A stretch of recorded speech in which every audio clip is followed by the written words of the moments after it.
सो सुनने वाली गल यह है कि पाकिस्तान ने अपने आप नूं एक जिम्मेदार एटमी रियासत के तौर पर साबित किया, 2025 भी साबित किया और 2026 भी साबित किया। वाशिंगटन हुण पाकिस्तान के सफारती किरदार नूं अपने खुले दिल दे नाल तस्लीम करता पिया, करना भी बनता पिया। पाकिस्तान की इस कामयाबी ने मोदी सरकार नूं तो जलील कर दिता है, जलीलो ख्वार कर दिता है। ठीक है, ऑप्शनस भी है कि मेरे को अल्फाज के चुनाव की, लेकिन खैर इन्हों के तुहानूं गुजारा करना पएगा। और मोदी की जी ये आपदे आप नूं जिहड़ा ना वो समझदा सी ना कि मैनूं कोई तनहा नहीं कर सकता, वो उन्होंने मुसलसल पूरी दुनिया के तनहा करती पई है, यदी आपदी ही बनाई हुई पॉलिसी। भारत दीयां चीकां हुण पूरी दुनिया, ना सिर्फ मैं ना सिर्फ पाकिस्तान बल्कि पूरी दुनिया सुनती पई है। भारतीय मीडिया जिहड़ा हैगा वो भी मोदी सरकार दे कोलों सवालात करदा पिया।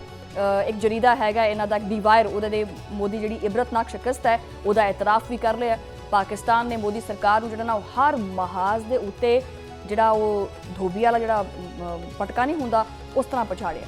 मोदी के बुलंदो बांग जिहड़े दावे हैगे सी वो बुरी तरह बेनकाब हो चुके हैं। साडे पंजाबी च कहंदे कि जी नंगे हो चुके हैं। वाशिंगटन ने नई दिल्ली की जगह जिहड़ा है ना इन्होंने आख्या कि जी जिहड़ा भारत है ना ये सालसी का किरदार अदा करेगा, क्योंकि भारत जिहड़ा ना विश्व गुरु है और साडी इकॉनमी बड़ी स्ट्रोंग है और साडे कोले तो सब तो ज़्यादा जिहड़ा साडा अबू जान है इजराइल वो साडे कोले और साडे असीं उहदे गिट्टे गोडियां च बैठे हुए हैं तो सानू कुछ नहीं हो सकता। लेकिन हुण तां इन्हां नूं मसला बन गया कि ओहो हो ये सारे मुज़ाकरात तो जो है ना वो दिल्ली में होने थे, ये इस्लामाबाद में क्यों हो रहे हैं? पाकिस्तान तो एक टेररिस्ट कंट्री है, पाकिस्तान का तो बेड़ा गर्क होया पिया, पाकिस्तान के तो पल्ले कुछ नहीं हैगा।